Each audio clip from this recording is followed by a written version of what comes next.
right. That's like the most appropriate song for this message today. Thank you, guys. I so appreciate that.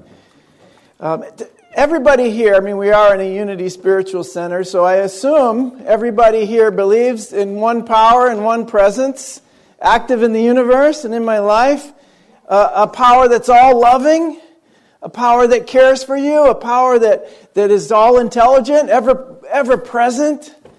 Do you believe in that? Yes. Do you believe in that power? Do you have faith in that power? Yes? Yes? Okay, then it's time to move your feet. It's time to take that power, put it on like a new suit, and walk it around town. It's time to put feet to your faith. The Quakers used to use that saying to motivate one another, to motivate their community, to put God into their work. Putting feet to your faith means putting God into your work. In your everyday actions, let it be an action of God. Let it be an action of good. In your everyday action, if it's God blessing the world through you, isn't it going to be a lot more fun to do? Aren't you going to be a lot more motivated to do it? You're not going to just sit at home and say, oh, another day. I hope I get through another day. God help me get through this day. Oh, the old song, one day at a time, sweet Jesus. And it's not like that. It's wow, another day. The first thing that Lily and I do when we wake up is claim a blessing for this day. We fill the day with blessings before we go out there. We know that we're going to walk into God's world or into the light, into the love of universal mind. We know we're going to walk into the good. That there's a blessing waiting for you around every corner. And it's up to you to do that. By moving your feet, I'm encouraging you to activate your consciousness, your mind, your God consciousness. Christ consciousness is available to you, but we don't always activate it. I absolutely need a lot of reminders. I need a lot of practice in activating the Christ consciousness. So if we have faith in a universal power, which also resides in us, then there'll be no fear in moving through our lives and moving through our days and pursuing greater dreams than we ever imagined. I'm sure that you've already accomplished things in your life that you could never have imagined 10 years ago, or 20 years ago, or even perhaps last week. If you're moving fast, you might say, wow, I'd never imagined that could happen for me. I never imagined I'd be doing this. I never imagined if I asked to save somebody's life that they would actually have a healing and be saved. You prayed for it, why not? You put it out there. You bet. If I pray for somebody to be relieved of their cancer or whatever it might be, and it actually happens, wow, how did that happen? Where did that come from? The unfailing power of the Christ in you. And so we can, and we will, heal the divide in our world, not just in our country, but in our world. We will heal our sense of separation from the planet and reverse climate change. You don't think all these things are possible? Then they won't happen for you. You'll walk around with it not being possible. You'll walk around being part of the problem instead of part of the solution. The possibility of it has to start in your mind.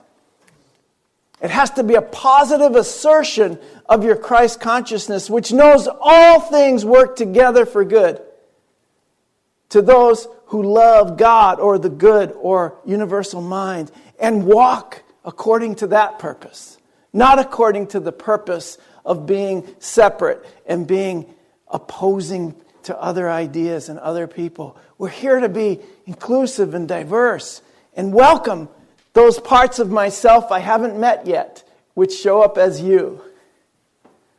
You're just a part of me I haven't met yet, and I really want to meet you, and I really want to know that part of me that I previously rejected from myself. So these are dreams that you could never have imagined when you sit in separation. We often say everything's possible with God, right? But we forget that in order for our desires of our heart to be manifest, then we need to move our feet. All things are possible. Do you hear what that statement says? It's not happening until I manifest it in my life. That's the fun. It's all possible, but what am I manifesting? What am I doing with that infinite possibility? So we have another opportunity today to tune into divine order, activate that unlimited power of God in us. Today we have another opportunity to do that. I could say, well, yesterday I wasn't very good at tuning into God and activating my divine power. But today I have another opportunity. I love it. The meditation was kind of cool. Think of the stuff that disturbs you. I like that because I have to be honest about myself and where I am in my mind. And guess what? The next step was releasing it and moving into one more wonderful experience of myself and the world around me. But if I don't admit to where I'm at, how am I going to release it? Things are coming up, guys, so that we can heal them, so that we can release them. It's not that something's going wrong. It's like everything's always going right. Everything is coming up for your highest good. But move your feet. Start to heal it. Get involved in the healing. Get involved in the healing flow of life. The Bible is going to... Okay, first of all, I want to talk about... Today is going to be the most important verb in the human language. Faith. That's what we're going to talk about today. So in the Bible it says, faith is the substance. And I like the King James Version. I don't like the new translations. I like the substance of things hoped for. The substance makes it real for me. The evidence of things unseen. Excellent use of the word substance. We talk a lot about substance in our class, Spiritual Economics. Substance comes from the Latin word substare, or to stand under, to remain under the infinite flow of good. To remain under the influence, if you will, of God, the good. To remain in divine law. To keep my mind stayed on the truth. Focused. Standing in the truth. That's what it means. Substance comes from this Latin word. And it means, literally, to stand under, not just with God. We also, we always want to serve God, or we want to walk with God, or it's always this kind of separation that we're trying to get to something. But if we are made in the image and in the likeness of divine spirit, then that's what I am, and that's how I walk. I walk as spirit. I walk as spirit in this world. I walk as divine good. I walk as eternal love. I walk as all unfailing power. The allness of God is in me right now at every moment. Substance of things hoped for. Divine substance, according to Charles Fillmore in The Revealing Word, is the divine idea underlying all things, the reality of all things. So whatever's real about you is divine. Whatever's real about this chair, whatever's real about this room, this group, this world, it's divine. Divine substance is at the core of everything. Substance, the divine idea of the underlying reality of all things. Substance is everywhere present, pervades all things, and inspires all action. Moving your feet. It underlies all manifestation and is the spiritual essence of the living energy out of which everything is made. Through substance, all the attributes of being are expressed. It sustains and enriches any idea that is projected into it. Divine substance is man and woman's supply out of it, the human being forms whatever he or she will according to his or her faith. Substance is being manifest by you according to your will, to your faith, to your desire. Substance is all around us. It's everything there is.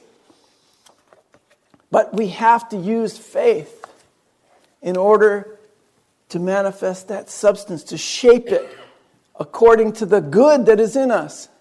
Charles Fillmore also, I love all of these definitions that he gives us. He has a nice definition of faith. You probably didn't think of it this way. It's an active verb. Faith is active. It's a perceiving power of the mind linked with the power to shape substance. That's faith, according to Charles Fillmore. Now, spiritual assurance, that's the other word they use. They retranslated the word substance into assurance of things hoped for. So that gives you more of a passive belief. I have an assurance or a belief that this hope, that what I hope for is good. It's assurance is not the same to me as substance. If it's really there, all I have to do is tap into it. Whether I believe it or not, I can put it to use. Whether I understand it or not, I can put it to use. No matter how I'm defining it, I can actually put it to use and do it. It doesn't take intellectual power. It takes moving your feet. Faith is the substance of things hoped for. And so I have the power to shape that substance. Faith is an active verb. I'm shaping the substance. Not only do I believe it's going to happen, I know it's going to happen. Why? Because I'm doing it. I know it's going to happen because it's not the ego doing it. It's the I am that's doing it. It's the Christ in me that's doing it. That's why I know. And the more practice you have, and the more practice you have in making miracles, in creating good in your life, the more you know it's going to happen. You don't just hope it's going to happen. You know it's going to happen. And so I want to read a little bit more about how we shape the substance, what faith is according to Unity teaching. Spiritual assurance is the power to do the seemingly impossible. I like that. If somebody says it's impossible, then that's what I want to do. And those that say it's impossible should get out of the way of those who are doing it. Or as I said the other week, they are invited to join us who are doing it. You don't have to get out of the way. Join us. Join us in doing the impossible. I love it. So this spiritual assurance is the power to do the seemingly impossible. It is a magnetic power that draws into us and our heart's desires from the invisible spiritual substance. Faith is a deep inner knowing that which is sought is already ours. That which is sought is already ours. I'm in the midst of doing the impossible right now. I'm reading these little words without my glasses. Look how small that type is. Usually I got these big magnifying glasses in front of my eyes. See, I'm going to magnify and multiply. He says a lot about faith in here, and I just want to share one more thing with you about it. Faith, working in spiritual substance, accomplishes all things. This is the faith that cooperates with the creative law. When faith is exercised deep in spiritual consciousness, it finds its abode, it finds its home. And under divine law, without variation or disappointment, it brings the results that are seemingly miraculous. If you're getting seemingly miraculous results, then you're shaping the substance through faith.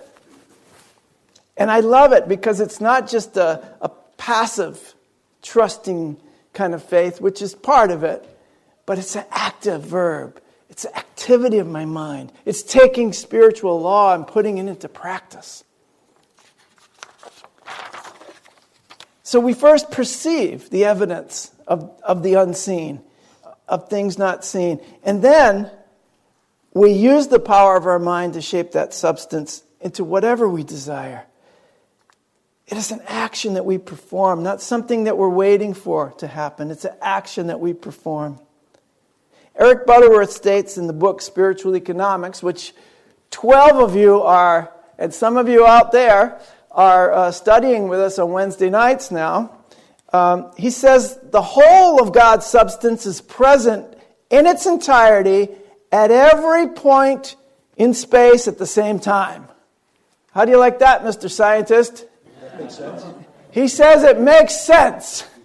So I want it to make sense to everyone that all of God's substance, all of it, is present in its entirety at every point in space at the same time. Not just some of it, but all of it.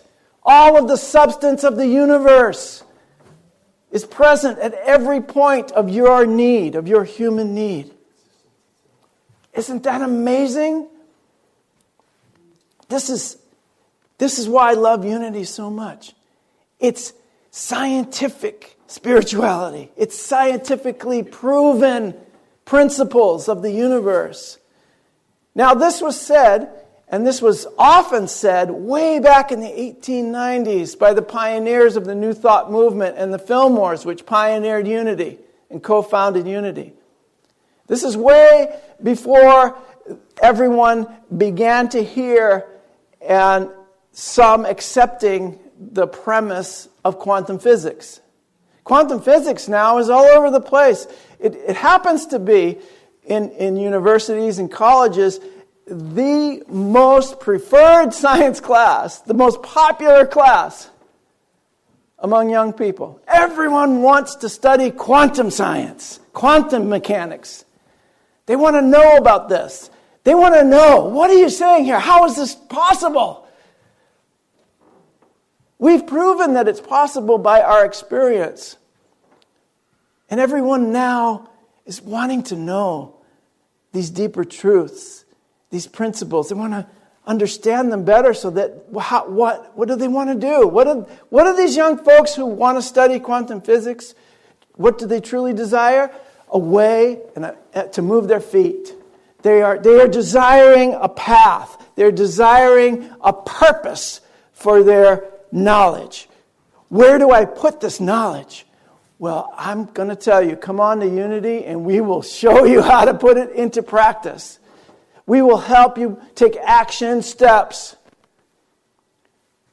to realizing this in your life. That all of the universal substance is here now and shaping exactly according to your mind, your heart, your beliefs. I love it. I love it. Myrtle Fillmore says that physical substance, what we call the earth, is just a visible form of spiritual substance that pervades all things. That's all. It's everything visible is just a manifestation of the invisible. Isn't that wonderful? No separation. You know, John came into my office the other day. He spent 20 minutes telling me that everything's God. I'm like, yes, I spent 20 years telling you that everything's God. Thank you.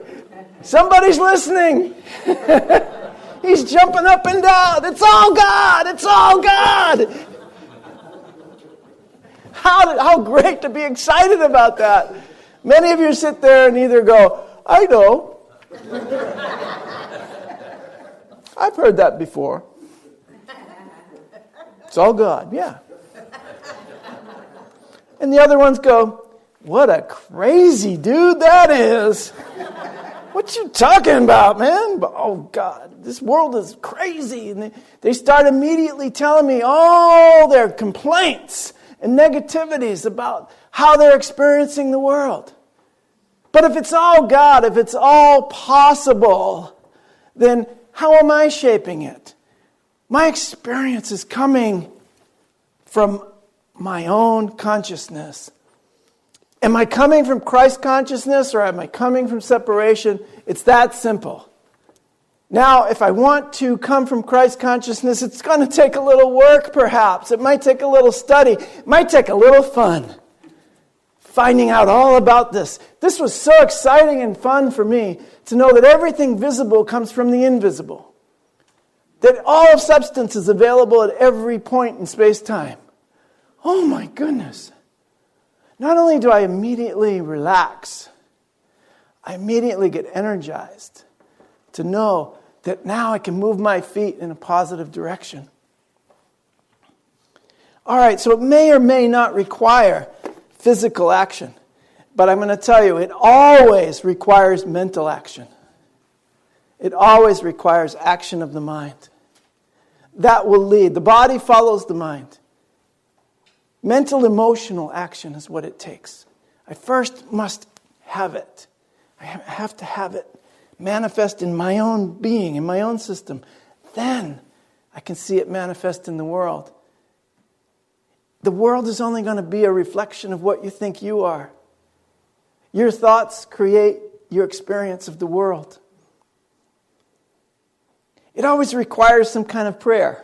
We look at prayer as mind action. Prayer is creative thinking. It's, according to Charles Fillmore, the most highly accelerated form of mind action known to man, known to human beings. Prayer. We often thought of it as sitting around and begging for help. No. Well, you can do that if you want. And the help will come because God's substance is available at every point in space-time of human need. But for me, it's more powerful to be creative in my mind and to accelerate the mind action, accelerate the Christ consciousness within me. Prayer is what's going to move my feet. Prayer is what's going to move my energy out into the world. Prayer is what's going to move the God in me into manifestation and in any way that I want. It's faith in action, prayer. Prayer is faith in action. That's my definition of prayer. So, in active prayer, another way of putting feet to your faith is taking confident actions in the world. Taking confident actions for the betterment of the whole and the highest good of all. You know, today we're often afraid to take those actions because we'll be judged, or we may, get some pushback from somebody that doesn't think the way we do. But keep doing it anyway. Confident actions taken in the world for the betterment of everyone. If it leaves one person out, if it judges one person, forget that action. And don't follow anyone in this world. You follow the Christ in you.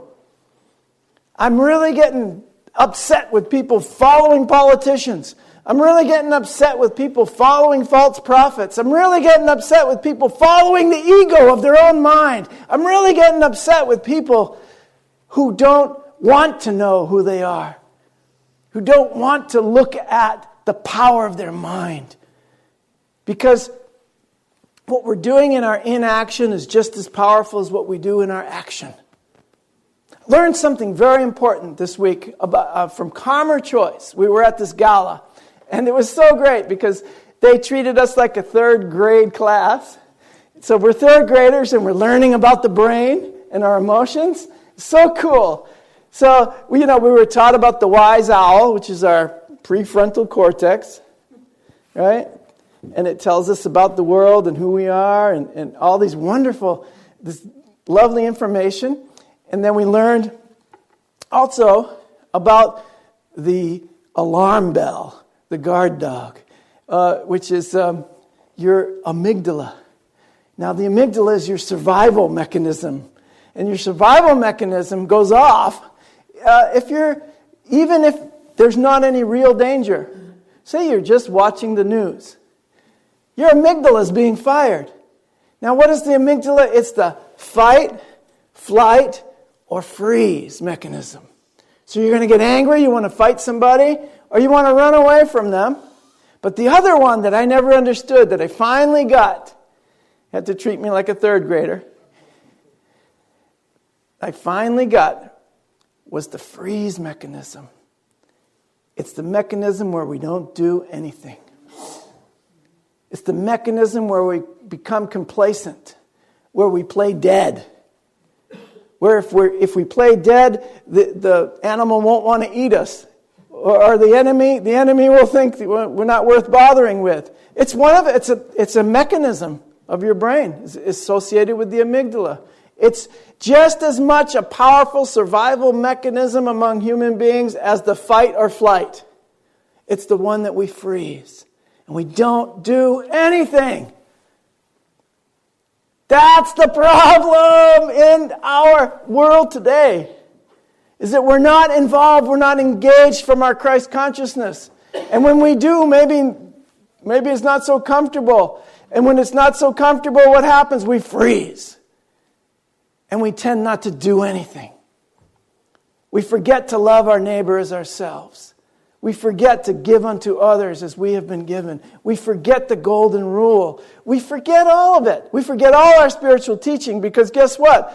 That is stored in memory and is activated by the prefrontal cortex. And you know what? All of that gets shut off when your amygdala is firing. When all your body and brain is telling you is to defend yourself, guess what? All the logic and everything else gets turned off. Wow. So I noticed something. Sometimes when you turn on the TV, you're turning off your brain. That's why I got to come and turn my brain on again. I got to get a little spiritual teaching in there. I got to get a little prayer time. Thanks you guys for doing the prayer group this week. It was all men. That sounded wonderful. I want to resurrect the men's spiritual group again. I mean, it was just incredible that we have all of this available to us and we freeze. We don't take advantage of it. We just get complacent. We say, no, I'm going to be safe if I don't do anything. And that's not fun for me. I've always been a doer. I always wanted to do things. I always wanted to make a difference in the world, or at least in your life and in my life. And so today I'm here to tell you that we can have faith in these spiritual principles. And we can activate all that is good within us. But we're going to have to at least tone down the survival mechanism, the survival response, and turn up the response of love, of compassion, of inclusion, of looking for myself in my neighbors, of trying to make a difference. Oh man, I just can't tell you how much I love each and every one of you. But when when my system has turned off those compassion mechanisms, those love mechanisms, and is just in survival mode all the time, how am I going to connect with you? I'm going to be frozen. I'm either going to be fighting with you, running away from you, or not doing anything. I'm going to be frozen, thinking I'm safe here. This is where I'm safe. No, you're not safe there. You're not doing anything there. It's time to wake up. It's time to, come on, get out of the world. Come out in the world of spirit, guys. Here we go. Come on. I mean, all of it. Bring your ego. What did I say last week? This will be the last thing that I say.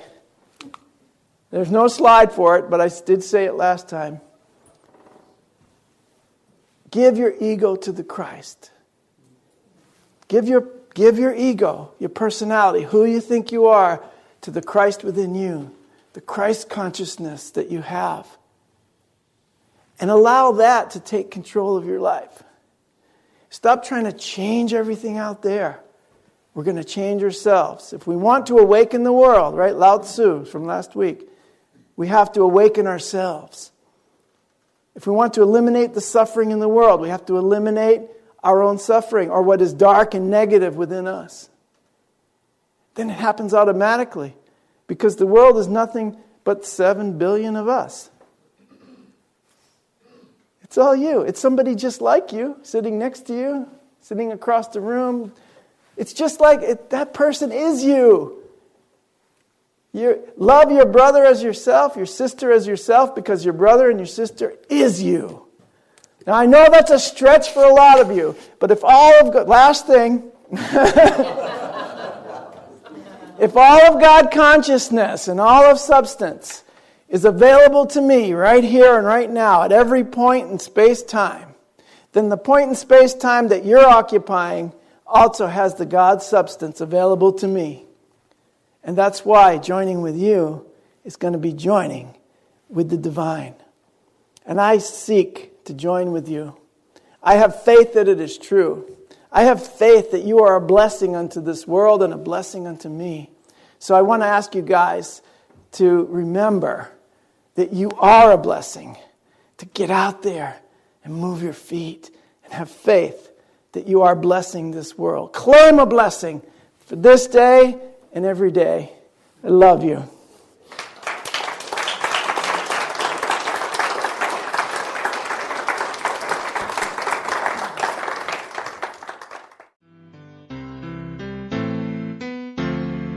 You have been watching the message from our Sunday celebration service here at Unity on Cape Cod, providing a positive path for spiritual living. Please join us every Sunday morning at 10 a.m. at 147 Walton Ave, Hyannis, Mass., and visit us online at unityoncapecod.org. This video was made possible in part through a grant from Unity Worldwide Ministries and the Templeton Foundation.